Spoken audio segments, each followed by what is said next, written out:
जय हिंद साथियों, स्वागत है आपका फिजिक्स रिवॉल्यूशन में। मेरा नाम है बालकेश भार्गव और मैं शुरू करता हूं आज का टॉपिक।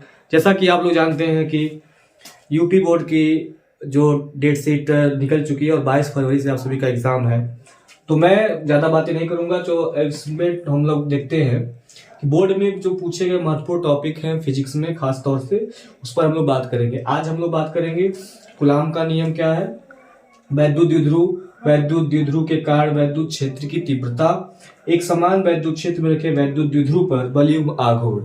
तो इन सभी पर हम लोग फिजिक्स फर्स्ट से शुरू कर रहे हैं। फिजिक्स जो हम लोग का फर्स्ट पार्ट है उसमें से हम लोग शुरू करते हैं। तो आइए शुरू करते हैं वीडियो। तो हम सभी लोग कूलाम के नियम पे चलते हैं। कूलाम का नियम जो बोर्ड के लेवल से बहुत ही इंपॉर्टेंट है, ये आवेशों पर दिया गया था। आवेशों के लिए आप लोग बता दें, सबसे वर्ल्ड में सबसे अधिक लगते हैं आकर्षण और प्रतिकर्षण बल लगते हैं। इसमें से हम लोग न्यूटन का पढ़े थे। आप लोग न्यूटन में 9th में और 11th में पढ़े होंगे न्यूटन का गुरुत्वाकर्षण का नियम। वहां पे आपको बताया गया था F बराबर G m1 m2 बटा r स्क्वायर। ये आप लोग पढ़े थे 9th में भी और 11th में पढ़े थे। उसी के आधार पर ये बना गया था कूलाम का नियम। कूलाम भी जो थे ये जैसे कह लीजिए कि उनके बगल में बैठे थे, जैसे वहीं से नियम को फॉलो कराए। तो ये नियम क्या था, दो स्थिर वैद्युत आवेशों के मध्य लगने वाला वैद्युत बल उन दोनों आवेशों के परिमाणों के गुणनफल के अनुक्रमानुपाती तथा उनकी बीच की दूरी के वर्ग के व्युत्क्रमानुपाती होता है। तो हम लोग बात करते हैं जो बल लगता है अर्थात वैद्युत बल, जो F प्रोपोर्शनल हो जाता है Q1 और Q2 के इनके गुणनफल के, यानी परिमाणों के गुणनफल के अनुक्रमानुपाती हो जाता है। यही F हो जाता है इसकी, इनको भी जैसे मान लीजिए यहाँ पे एक आवेश Q1 है प्लस का और एक आवेश क्या है, कोई आवेश क्या है, ये भी मान लीजिए Q2 है। चूंकि आपको यहाँ पे आवेश आपका Q2 हो जा रहा है। दो आवेश अगर समान होते हैं तो ये आपके हो जाते हैं कौन से, ये इनको बीच में लगता है प्रतिकर्षण बल। और दो आवेश अगर रहते हैं विपरीत तो उनमें लगता है आकर्षण बल। तो इनके बीच की दूरी अगर मान लीजिए हम लोग क्या मान ले रहे हैं, r मान ले रहे हैं, तो इसकी दूरी के वर्ग के व्युत्क्रमानुपाती होता है वही बल, वैद्युत बल। कहीं कहीं कुलामीय बल भी दिया हुआ है। तो ये दोनों बल, अर्थात इसका मतलब क्या, जैसे जैसे आप दूरी बढ़ाएंगे वैसे वैसे बल का मान क्या होगा, कम होगा, और दूरी घटाएंगे तो बल का मान ज्यादा होगा। अब देखिए यहीं पे दोनों आगे बढ़ते हैं तो यहीं पे मिल जाता है आपको F, दोनों मिलाएंगे तो F बराबर क्या हो जाएगा, यहाँ पे हो जाएगा, आप प्रोपोर्शनल करिए अभी, Q1 Q2 बटा r स्क्वायर हो जा रहा है। अब यहाँ पे हम लोग इसको हटाते हैं तो मिल जाता है आपको F बराबर, यहाँ पे K कांस्टेंट रख दीजिए, यहाँ पे लीजिए Q1 Q2 बटा r स्क्वायर। अब यही K आपका कांस्टेंट हो जाता है। कांस्टेंट में आपको मिल जाएगा यहीं पे F बराबर 1/4 pi epsilon not into Q1 Q2 बटा r स्क्वायर। ये आपका न्यूटन का कूलाम का नियम है। कूलाम के नियम में इसका वैल्यूएशन ज्यादा पड़ जाता है। जब आप पढ़ते हैं तमाम वैद्युत क्षेत्र की तीव्रता निकालते हैं, वहां पे मिल जाता है आपको। इसमें बीच बीच में मान लीजिए यहाँ पे कहीं कहीं आपको मिलेगा, यहाँ पे K यानी कि परावैद्युत पदार्थ अगर कोई रख दिया जाए, क्या रख दिया जाए, परावैद्युत पदार्थ। परावैद्युत पदार्थ का मतलब क्या होता है, जैसे मान लीजिए वो ऐसा पदार्थ होता है उसमें चालन कम होता, मतलब बीच बीच में वो बल को रोकने का काम कर रहा है परावैद्युत पदार्थ। तो इसका एक परावैद्युतांक होता है, क्या होता है, परावैद्युतांक। अब इस परावैद्युतांक के लिए हम लोग क्या करेंगे, बस इसी को वैल्यू यहाँ पुट कर देंगे, K रख देंगे। इसका साफ काम है कैसे ये बल को क्या करता है, कम करता है। इस बीच में रख देंगे, भाई प्लास्टिक रखिए, रबड़ लग दीजिए, इस क्या करेगा, वो बल को रोकेगा ना, बल को कम करेगा। अब इसमें हम लोग आगे पढ़ते हैं। अब यहाँ हम लोग कूलाम का नियम लिखते हैं F बराबर 1/4 pi epsilon not into Q1 Q2 बटा r स्क्वायर। इसमें क्या इंपॉर्टेंट है, जैसे इसमें पूछ लेता है ये एप्सिलॉन नॉट जो दिया है, इस एप्सिलॉन नॉट का बीमा पूछ लेता है। तो हम लोग बीमा पर चलते हैं, एप्सिलॉन नॉट की बीमा कैसे निकालते हैं। कुछ मत करिए, आप एप्सिलॉन नॉट को F के जगह भेज दीजिए और F को एप्सिलॉन नॉट की जगह भेजना तो आएगा। करिए वही काम, लिखिए एप्सिलॉन नॉट की बीमा। ठीक है, आगे बढ़िए, 1/4 पाई लिखिए, F यहाँ लिखिए, थोड़ा सा बगल में कर दीजिए, यहाँ कर दीजिए। अब बट्टे में क्या आपके ऊपर था, या Q1 Q2, यहाँ पे r स्क्वायर। इन भाई साहब का बीमा नहीं होता है तो क्या होगा, यहाँ पे यह बीमाहीन होते हैं। बचे कौन, Q1 Q2 बचे और F r स्क्वायर बच गए। इनकी बीमा आपको निकालना है। तो बीमा बहुत लोगों को नहीं आता, 11th में पढ़ते हैं बच्चे, 12 में चल जाते हैं, तो जब बोर्ड का परीक्षा आता है तब कहते हैं चलो बीमा पढ़ लेते हैं। तो ये बहुत समय बीत चुका है, तो ऐसा बीमा मत करने मतलब निकालना पाए बहुत अच्छी बात नहीं है। चलिए Q1 की बीमा कैसे हो निकालेंगे, आपके पास पता है Q बराबर क्या होता है आई टी, यहीं से बीमा निकलेगा। आई हो गया क्या एम्पियर यानी कि ए, टी हो गया समय, क्या हो गया कैपिटल टी, तो मिला दो क्या हो जाएगा ए टी। आई एक और Q2 है तो ला दो क्या हो गया ए टी। समझे, आगे बढ़ो। यहाँ एफ आर स्क्वायर लिखा है, एफ मतलब बल की बीमा, बल की बीमा ना पता हो तो 12 में क्या हो, आगे बढ़ो। देखो यहाँ पे कैसे निकल रहा है, यफ मतलब बल की बीमा कैसे निकालते हैं, यफ बराबर क्या होता है द्रव्यमान गुणे त्वरण यानी एम इंटू ए, यानी एम का बीमा यहाँ पे जाकर कैपिटल एम मास, ए आपका त्वरण यहाँ पे क्या हो जाएगा एल टी माइनस टू। नहीं जानते हो तो फिर से कक्षा 11th में जाकर पढ़ लो, M L T minus two क्या हो जाएगा M L T minus two. I R है दूरी, इसका बीमा क्या हो जाएगा यहाँ पे एल पे पावर 2 हो जाएगा। ठीक है, नहीं समझे, आगे बढ़ो। फिर ए और ए मिला तो क्या हो जाएगा ए पे पावर 2, स्क्वायर नहीं बोलना बच्चा। फिर यहाँ पे क्या हो जाएगा टी पे पावर 2, यहाँ पे आगे बढ़िए। फिर यम को रहने दो, एल कितना हो गया एल पे कितना 3, और टी को आगे बढ़ाओ टी माइनस 2। थोड़ा सा काम और करना है बस, एप्सिलॉन नॉट की बीमा निकल जाएगी। यहाँ पे एप्सिलॉन नॉट की बीमा निकल जाएगी। कैसे करेंगे आप, कुछ नहीं करिए, इनको यम को ऊपर सबको क्या करते हैं हम लोग बीमा में लिखते क्या है, हम लोग इसमें यम एल टी के पदों में लिखते हैं। तो यम एल टी के पदों में यम जाएगा ऊपर, क्या हो जाएगा यम माइनस का 1, और यल क्या है यल ऊपर जाएगा तो क्या हो जाएगा यल पर माइनस का 3, आई टी जाएगा ऊपर, और टी जाएगा माइनस का 2, ऊपर जाएगा क्या प्लस का 2, ऊपर प्लस 2 है तो क्या हो जाएगा टी पे पावर 4, आई ए पर पहले से क्या है 2। इस तरह से हम लोग निकाल देते हैं क्या एप्सिलॉन नॉट की बीमा। मात्रा निकालते हैं हम लोग, एप्सिलॉन नॉट की मात्रा निकालते हैं, इसका भी बहुत आसान तरीका है। मात्रा निकाले, कुछ मत करिए, यहीं पे आप लोग मात्रा निकालिए, जैसे लिख लो मात्रक। तो क्या करना है वही काम, इनसे ही काम है हमको। तो Q1 Q2 यहाँ लिख दो बटे क्या है एफ आर स्क्वायर, इसकी बीमा। अच्छा बताओ Q1 Q2 जो आवेश है इसका बीमा क्या होगा, आवेश है ना, तो क्या हो जाएगा ये हो जाएगा आपका आवेश का मतलब क्या होता है कुलाम, तो कुलाम का स्क्वायर बटे हाई बी एफ, एफ माने बल, बल का मात्रक, बल का मात्रक नहीं पता, अरे यार न्यूटन, संसार को पता है तुमको नहीं पता है बताओ। बल का मात्रक न्यूटन, हाई आर है दूरी, दूरी का मात्रक क्या है मीटर स्क्वायर। तो हो गया ना बच्चा, ये कुलाम का स्क्वायर प्रति न्यूटन मीटर स्क्वायर, बुझ गए। चलो आगे हम लोग बात करते हैं बिंदु आवेश के कारण वैद्युत क्षेत्र की तीव्रता। चूंकि वैद्युत क्षेत्र की तीव्रता पहले आप लोग समझिए, वैद्युत क्षेत्र की तीव्रता, तो वैद्युत क्षेत्र पहले समझिए। अपना नाम जानते हो, अपना नाम जितना तुम जान लो, तुम्हारे नाम का जितना प्रभाव है वही क्षेत्र होता है तुम्हारा। विधायक को जानते हो ना, अपने क्षेत्र के विधायक को नहीं जानते हो तो जान लो आज, उनका पूरा का पूरा जो क्षेत्र में उनका परिचय होता है, क्षेत्र में उनका प्रभाव होता है। उसी तरह से हम लोग अगर वैद्युत क्षेत्र की बात करें तो कोई आवेश होता है, क्या होता है कोई आवेश होता है, इस आवेश के आसपास हम लोग क्या करते हैं वैद्युत बल का अनुभव करते हैं। क्या करते हैं वैद्युत बल का अनुभव करते हैं। जितना वैद्युत बल का अनुभव, ये आवेश हो चाहे आवेश का समुदाय हो, तो वैद्युत बल का अनुभव करते हैं, वही वैद्युत क्षेत्र कहलाता है। तीव्रता की बात क्या हो गई, फिर वही बात हम लोग चलते हैं, तुम्हारा नाम जितना लोग जानते हैं, जहां तक जानते हैं वही तुम्हारा तीव्रता है। मतलब नहीं कह देते हैं लोग अरे हमारा नाम बता दीजिएगा वो दे देंगे आपको सामान, तो ऐसा नहीं है। अगर यहाँ हो तो कह दो कि लंदन से सामान मंगवा लोगे, नहीं मंगवा पाओ, क्षेत्र तुम्हारा नहीं है। तो वहीं तक क्षेत्र है जहां तक तुम्हारा प्रभाव है। तो हम लोग तीव्रता का मतलब ये हो गया कि मतलब बल कहां तक लग रहा है। चलिए बल की बात कर लेते हैं। तो ये कोई आपके पास आवेश है, उस आवेश के आसपास बल कैसे पता चलेगा, यहीं पे लग दो कोई आप यदि परीक्षण धनावेश रख दीजिए। परीक्षण धनावेश इसका खुद का वैद्युत क्षेत्र नहीं होता है, लेकिन दूसरे के वैद्युत क्षेत्र में जाके इंटरफेयर कर लेता है। वैद्युत क्षेत्र अब यहाँ परीक्षण आवेश रख देंगे तो क्या करेगा ये, इसके आसपास तो यहाँ जनरेट करेगा ना बल। देखो यहाँ दो आवेश हो गए और दोनों आवेश के बीच क्या लगता है बल लगता है, कौन सा बल, दोनों का धनावेश हो, परीक्षण धनावेश बोल रहे हैं प्लस रहे तो क्या हो जाएगा प्रतिकर्षण बल लगेगा दोनों में, और वो बल तो दूरी जैसे जैसे बढ़ाओगे बल कम लगेगा, तीव्रता क्या होगी कम होगी। इसी तरह से हम लोग वैद्युत क्षेत्र की तीव्रता का फार्मूला पा जाते हैं क्या, E बराबर F बटा क्यू नॉट। मतलब कि यहाँ बल और आवेश का क्या हो जाता है, अनुपात हो जाता है। तो ये जो लिखा हुआ है कुछ नहीं है, बिंदु आवेश के कारण वैद्युत क्षेत्र की तीव्रता। बिंदु आवेश खोजो, बिंदु आवेश कहाँ मिलेगा?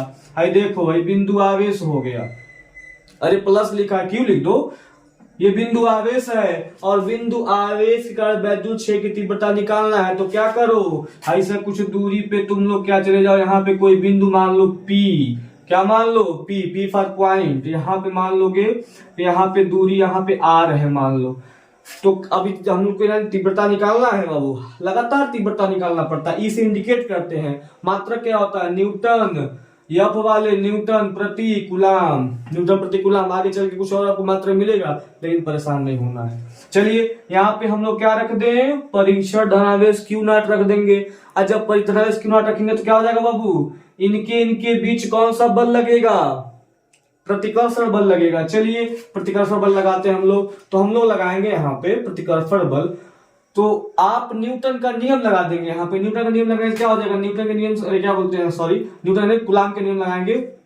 तो कूलाम का नियम क्या है, कूलाम का नियम लगाएंगे बाबू, देखिए यहाँ पे हो जाएगा F बराबर 1/4 pi epsilon not into Q1 Q2 बटा R स्क्वायर, यही है कूलाम का नियम। तो Q1 के जगह पे Q और Q2 के जगह पे Q नॉट तुरंत पुट करो, 1/4 pi epsilon not into Q1 की जगह Q और Q2 की जगह Q नॉट बटे R स्क्वायर। हो गया, आपको क्या मिल गया, बल मिल गया। समीकरण नंबर 1 कर दो। अच्छा ये बाबू है, देखो ये प्लस Q है, इसके आसपास क्या होता है पता कि ये अभी बताया है ना, वैद्युत क्षेत्र, इसके आसपास वैद्युत क्षेत्र होता है। तो वैद्युत क्षेत्र होता है तो बाबू यहीं पे हमको क्या करना है, देखो ये यहाँ पे कुछ नहीं करना है, यहीं पे आप यहीं लगा E बराबर F बटा क्यू नॉट कर लो। E बराबर क्या, F बटा क्यू नॉट लगा दो, तुरंत वहीं लिख दो, यहाँ लिख दो P पर वैद्युत क्षेत्र की तीव्रता क्या हो जाएगा, E बराबर F बटा क्यू नॉट। एफ का वैल्यू यही निकाले हो कितना, 1/4 pi epsilon not into Q not बटे R स्क्वायर। पूरा का बटे कितना, क्यू नॉट। तो क्यू नॉट हो गया, क्यू नॉट से क्यू नॉट खत्म, क्या मिल गया, E बराबर 1/4 pi epsilon not into Q बटा R स्क्वायर। ये हो गया बिंदु आवेश के कारण वैद्युत क्षेत्र की तीव्रता। कब, जब कोई परावैद्युतांक नहीं रहेगा। परावैद्युतांक अगर आ गया तो क्या करना है, यहीं पे ये लगा देना, बीच में के लगा देना, तो परावैद्युतांक हो जाएगा। उसमें क्या करेंगे हम लोग, आगे यहीं पे लिख देंगे, यह परावैद्युतांक क्या करता है, ये माध्यम के लिए हो जाएगा, ये बिना माध्यम के जब आपके नहीं लगाएंगे। अच्छा इस दिशा की बात बहुत लोग करते हैं, दिशा क्या होता है, प्लस से दूर माइनस की ओर। वैद्युत क्षेत्र की तीव्रता की दिशा क्या होती है, चूंकि सदिश राशि है वैद्युत क्षेत्र की तीव्रता, इसका जो होता है दिशा प्लस से दूर माइनस की ओर। चलिए हम लोग आगे बढ़ते हैं वीडियो में। अब हम लोग बात करते हैं वैद्युत द्विध्रुव की। वैद्युत द्विध्रुव देखिए किसका परिभाषा के अनुसार चलते हैं, दो आवेश इसमें रहेंगे, दोनों आवेश के परिमाण समान होंगे, आवेश जो होंगे विपरीत होंगे। जैसे मान लीजिए प्लस क्यू आवेश हो गया और यहाँ पे आपका माइनस क्यू आवेश हो गया। दोनों आवेशों की बात क्या खासियत क्या है कि दोनों का परिमाण समान होगा। ऐसे लिख सकते हैं यहाँ पे समान परिमाण होगा और यहीं पे होगा आपका विपरीत आवेश। विपरीत आवेश होंगे विपरीत प्रकार के और समान परिमाण के होंगे। अच्छा इन दोनों के बीच की जो दूरी होगी वो अल्प दूरी मानी जाती है, बिल्कुल अल्प दूरी मानी जाती है। यहाँ पे इसको मानते हैं 2l मानते हैं। क्या मानते हैं, 2l।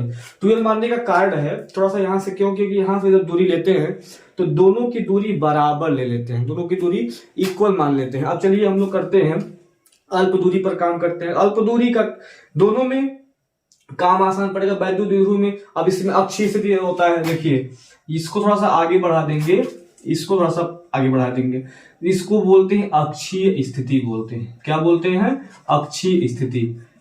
ठीक है, ये बोर्ड से सटीक क्वेश्चन जो पूछा जा रहा है वही ध्यान दिया, इसलिए हम थोड़ा सा फास्ट चल रहे हैं। बोर्ड को मद्देनजर रखते हुए सारे वीडियोस आपको मिलेंगे, तो आप लोग चैनल को लगातार फॉलो करते देखते रहिए और लाइक करते रहिए। तो अक्षीय स्थिति और निरक्षीय स्थिति, चलिए देखिए हम लोग देखते हैं। ये आपका हो जाता है निरक्षीय स्थिति, इसको क्या कर देते हैं बाबू, निरक्षीय स्थिति। इतना क्वेश्चन सब पे पूछता है। तो वैद्युत द्विध्रुव पे ये हो गया अक्षीय निरक्षीय स्थिति। इसी पर हम लोग लगातार अगर देखें तो यही मिल जाता है वैद्युत द्विध्रुव का आघूर्ण मिल जाता है, वैद्युत द्विध्रुव का आघूर्ण, वैद्युत द्विध्रुव आघूर्ण। ये देखिए इसमें क्या होता है, इसमें क्या है, इन दोनों आवेशों का कोई एक परिमाण रहे, इन दोनों आवेशों का कोई एक परिमाण रहे। यहाँ पे कोई पी को हम इंडिकेट करते हैं, पी से कोई आवेश दोनों का परिमाण मान लीजिए क्यू है। अच्छा, बीच की दूरी क्या मान लीजिए 2l। तो कुछ नहीं, बस यही आपका मिलेगा वैद्युत द्विध्रुव आघूर्ण P बराबर, अब यहीं पे कहीं के मिला था आपको 2ql। P बराबर क्या मिलता है 2ql। इसकी जो होता है, जो दिशा होता है माइनस से प्लस की ओर होता है। तो वैद्युत द्विध्रुव आघूर्ण का होता है P 2ql। अल्प दूरी मानी जाती है, अल्प दूरी में आपको कुछ नहीं करना है। अब वैद्युत द्विध्रुव पर आधारित आपको मिलेंगे वैद्युत क्षेत्र की तीव्रता, जिसमें आपको मिलेगा अक्षीय स्थिति में वैद्युत क्षेत्र की तीव्रता ज्ञात करें, निरक्षीय स्थिति में वैद्युत क्षेत्र की तीव्रता ज्ञात करें। तो हम लोग आगे बढ़ते हैं। हम लोग बात करते हैं वैद्युत द्विध्रुव के कारण अक्षीय स्थिति में वैद्युत क्षेत्र की तीव्रता। बहुत इंपॉर्टेंट है यूपी बोर्ड को लेकर के, ये सारे बोर्ड्स के लिए, यूपी बोर्ड, एमपी बोर्ड, जो भी बोर्ड आपके हैं। तो वैद्युत द्विध्रुव के अक्षीय स्थिति में वैद्युत क्षेत्र की तीव्रता हम लोग ज्ञात करेंगे। चलिए हम लोग वैद्युत द्विध्रुव पे चलते हैं। वही काम, एक आपको प्लस क्यू उठाना है, प्लस क्यू, और आपका एक यहाँ हो जाएगा क्या, माइनस क्यू। अच्छा, दोनों के बीच की दूरी क्या हो जाएगा, दोनों के बीच की दूरी क्या बताए हैं, ये आपका हो गया, इनके बीच की दूरी क्या हो गया 2l। एक 2l यहाँ पे, एक 2l यहाँ पे, डिवाइड कर सकते हैं, कोई दिक्कत नहीं है। अच्छा, अक्षीय स्थिति क्या है, तो आगे बढ़िए। अक्षीय स्थिति आपका यहाँ हो जाएगा डॉटेड लाइन में, मान लीजिए यहाँ पे कोई बिंदु है P, कोई बिंदु है, ठीक है। तो हम लोग जब वैद्युत क्षेत्र की तीव्रता निकालते हैं तो हमारे पास एक फार्मूला मिलता है, वो फार्मूला आपको मिलेगा, अभी बताया है ना, बिंदु आवेश के कारण वैद्युत क्षेत्र की तीव्रता। वो फार्मूला क्या है, जैसे बताया अभी को, E बराबर 1/4 pi epsilon not into Q बटा R²। इसी पे ये काम होगा। आपके पास कितने आवेश हैं, 2 आवेश हैं। दोनों आवेश के लिए आपको आवेश तो मिल ही जा रहा है, आपको क्या और चाहिए, दूरी चाहिए। तो दूरी के लिए आप क्या करिए, आपके पास यहाँ प्लस क्यू आवेश है और यहाँ पे माइनस क्यू आवेश है। तो प्लस क्यू आवेश और माइनस क्यू आवेश का P तक आपको दूरी निकालना है। चलिए प्लस क्यू का निकालेंगे। मान लीजिए यहाँ से बिंदु, आप थोड़ा सा कर लीजिए, यहाँ जो R दूरी, यहाँ से कितनी दूरी, R दूरी पर आपका ये P बिंदु है। तो Q से दूरी क्या हो जाएगा, Q से दूरी हो जाएगा आपका, यहां तक आपका टोटल R है और यह कितना L है। तो क्या हो जाएगा, इतना R प्लस L, ठीक है। ये प्लस का दूरी हो गया।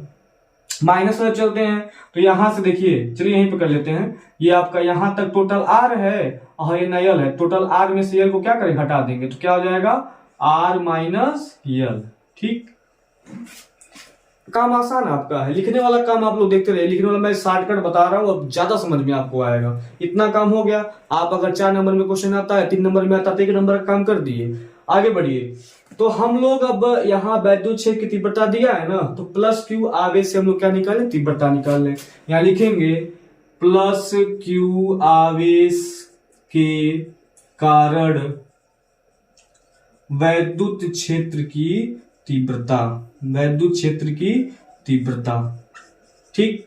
चलिए क्या हो जाएगा, देखो 1/4 pi epsilon not into Q बटा, दूरी कितना है R प्लस L, तो हो जाएगा R प्लस L का होल स्क्वायर।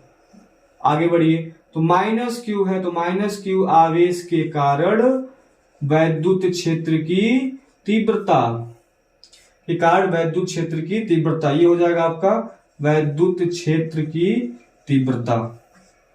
यह क्या हो जाएगा आपका, ये आपका हो जाएगा, वही चीज आप आगे बढ़ेंगे, हो जाएगा 1/4 pi epsilon not into Q बटा R माइनस L का होल स्क्वायर। दो तीव्रता है तो यहाँ लिख दीजिए E1, यहाँ लिख दीजिए E2, यही जगह। अब देखो यहाँ पे इसका दिशा अगर देखो भाई प्लस क्यू आवेश है तो प्लस क्यू वैद्युत क्षेत्र की तीव्रता कहाँ होता है, प्लस क्यू का प्लस है ना, तो क्या हो जाएगा प्लस से दूर थोड़ा सा इनको आगे बढ़ा दीजिए, ऐसे यहाँ से आएंगे कहाँ पे, ये हो जाएंगे जस्ट आगे आपके हो जाएंगे यहां पर, यानी कि प्लस से दूर ये हो जाएगा आपका क्या E1 हो जाएगा, और ये माइनस वाला तो क्या हो जाएगा माइनस की ओर हो जाएगा, अर्थात ये आपका क्या हो जाएगा E2, ये माइनस की ओर हो जाएगा और ये आपका हो जाएगा प्लस से दूर। एक ही बिंदु पे हमको निकालना था। तो जब यहाँ पे दो तीव्रताएं हैं, दोनों की दिशा क्या है अलग अलग है, दोनों की दिशा एक दूसरे के विपरीत है, तो हम लोग क्या करते हैं ऐसे कंडीशन में, हम लोग चूंकि जो वैद्युत क्षेत्र की तीव्रता है सदिश राशि है और सदिश राशि होने के कारण यहाँ पे हम लोग सामान्य हम लोग घटाना नहीं कर पाएंगे, तो करते क्या है यहाँ पे हम लोग इनके और इनके बीच में हम लोग घटाना करेंगे, यानी घटाव करेंगे। अगर यहाँ पे संख्या रहता तो हम लोग क्या करते घटा देते, वो अधिक वाले में से कम घटा देते। अब जैसे इसमें देखा जाए अधिक कौन है, अधिक कौन है, तो अधिक वाले में क्या हो जाएगा, अधिक देखिए कौन सा हो जाएगा, यहाँ देखिए आर मैसेल है ना, ये दूरी देखिए यहाँ पे घटाया जा, दूरी घटाया जा रहा है, दूरी जब घटती है तीव्रता क्या होगा बढ़ेगा। यहाँ देखिए दूरी को क्या किया जाए बढ़ाया जा रहा है, दूरी को जब बढ़ाया जा रहा है तो यहाँ क्या हो जाएगा तीव्रता घटेगा, तो दोनों का परिणामी क्या हो जाएगा, दोनों का परिणामी हो जाएगा आपका, दोनों का परिणामी हम लोग निकालेंगे, यहाँ लिखेंगे अच्छा कुल वैद्युत क्षेत्र की तीव्रता लिखेंगे P पर कुल वैद्युत क्षेत्र की तीव्रता क्या हो जाएगा ई बराबर हो जाएगा E1 यानी E2 माइनस E1, परिणामी चूंकि E2 बड़ा है तो E बराबर क्या हो जाएगा E2 का मान, बाबू E2 का मान क्या है 1/4 pi epsilon not into Q बटा R माइनस L का स्क्वायर, माइनस करिए फिर वही काम 1/4 pi epsilon not into Q बटा E1 की जगह यहाँ पे आपका क्या है R प्लस L का होल स्क्वायर। कॉमन क्या है दोनों में, दोनों में कॉमन कौन है, Q कॉमन है, 1/4 पे एप्सिलॉन कॉमन है, तो क्या करिए E बराबर हो जाएगा Q बटा 4 पाई एप्सिलॉन नॉट इंटू यहाँ पे हो जाएगा आपका हो जाएगा 1 क्या हो जाएगा R माइनस L का स्क्वायर, यहाँ में हो जाएगा 1/R प्लस L का स्क्वायर। ठीक, चलिए थोड़ा सा यहाँ पे मैथमेटिक्स है तो परेशान नहीं होइए। क्या हो जाएगा यहाँ पे Q बटा 4 पाई एप्सिलॉन नॉट, इनको क्या करिए लसा ले लीजिए, लसा तो आता है आप लोगों को, कोई दिक्कत नहीं है, हो जाएगा R माइनस L का स्क्वायर और R प्लस L का होल स्क्वायर। चलिए देखो जब कट जाएगा इससे तो ये बचेगा, ऊपर लिखेंगे क्या R प्लस L का होल स्क्वायर माइनस ये इनसे कट गया तो ये बच गए, तो R माइनस L का होल स्क्वायर। थोड़ा सा तोड़ लीजिए इनको, जब तोड़ेंगे तो क्या बचेगा, यहाँ लिखेंगे बराबर करके Q बटा 4 पाई एप्सिलॉन नॉट, यहाँ बचा क्या A स्क्वायर यानी कि A square plus B square plus 2AB, वह वाला फार्मूला कक्षा 7 याद करिए, R square plus L square plus 2RL minus यहाँ क्या हो जाएगा A माइनस B का whole square, A square plus B square minus 2AB, A square यानी कि R स्क्वायर यहाँ माइनस माइनस क्या कटेगा प्लस, प्लस हो जाएगा L स्क्वायर या माइनस माइनस प्लस माइनस हो जाएगा 2RL, और टोटल बटे क्या हो जाएगा बाबू, टोटल बटे हो जाएगा R पर स्क्वायर माइनस L का स्क्वायर, यह हो जाएगा होल स्क्वायर। ठीक है, अब यहाँ बड़ा क्वेश्चन लगा दीजिए, कटने लायक और काट दीजिए, कटने लायक क्या कट जाएगा बाबू, देखिए यहाँ पे क्या क्या कटेगा, R स्क्वायर क्या हो जाएगा कैंसिल, L स्क्वायर कैंसिल। ठीक है, अब यहाँ पे देखिए माइनस, यहाँ पे देखिए यहाँ पे माइनस हो रहा था, ठीक कट जाएगा आपका, यहाँ भी बचेगा आपका। अब बचा क्या माइनस 2AB आपका प्लस हो रहा था प्लस 2RL, तो प्लस 2RL और 2RL आपका जुड़ जाएगा, क्या बचेगा 4RL। यहाँ लिखिए आप लिख देंगे यहाँ पे E बराबर बचा क्या आपका, क्या बचा आपका बचा यहाँ पे 4RL, क्या बचा 4Q बटा 4 pi epsilon not into 4RL और बटे आपका हो गया R पर 4 माइनस L पर 4। देखिए यहाँ पे थोड़ा सा इसको गुणा कर लीजिए, यहाँ लिख लीजिए 1/4 पाई एप्सिलॉन नॉट इंटू 2 अब बट्टे हो जाएगा r/4 माइनस l/4। जो यल है बाबू ये होता है क्या, ये सब कम से कम दूरी है जो r से बहुत कम है, तो यल को हम लोग छोड़ देंगे, लिख देंगे क्या, नगण्य मानने पर। नगण्य मानने पर तो क्या बचा, E बराबर 1/4 पाई एप्सिलॉन नॉट, यहाँ बचा 2। अब देखो यहाँ पे r से देखो क्यू, यहाँ पे यहाँ क्यू, इसको क्यू यहाँ छोड़े हो, यहाँ क्यू लिख दो। r से एक r कैंसिल हो जाएगा, क्या बचा यहाँ पे 2ql बचा, 2ql अब बटे यहाँ बचा r³। अब देखो यहाँ जो 2ql है उसके जगह कह सकते हो हम लोग, p अभी बताया है ना वैद्युत विध्रुवा गुण, उसमें क्या हो जाता है, p बराबर क्या होता है 2ql, लिख देंगे यहाँ पे E बराबर 1/4 pi epsilon not into 2p बटे r³। ये मिल गया आपको वैद्युत क्षेत्र की तीव्रता वैद्युत द्विध्रुव की अक्षीय स्थिति में। ठीक है, तो आप यहीं पे कर देंगे, अगर परावैद्युतांक माध्यम रहता है तो यहाँ लिख देंगे E बराबर 1/4 pi epsilon not into 2p बटा r³, यहीं पे लगा देंगे क्या, k लगा देंगे, ये माध्यम के लिए है। तो आप सभी लोग ऐसा उम्मीद करते हैं कि वीडियो आप लोगों को अच्छा लगा होगा। जय हिंद साथियों।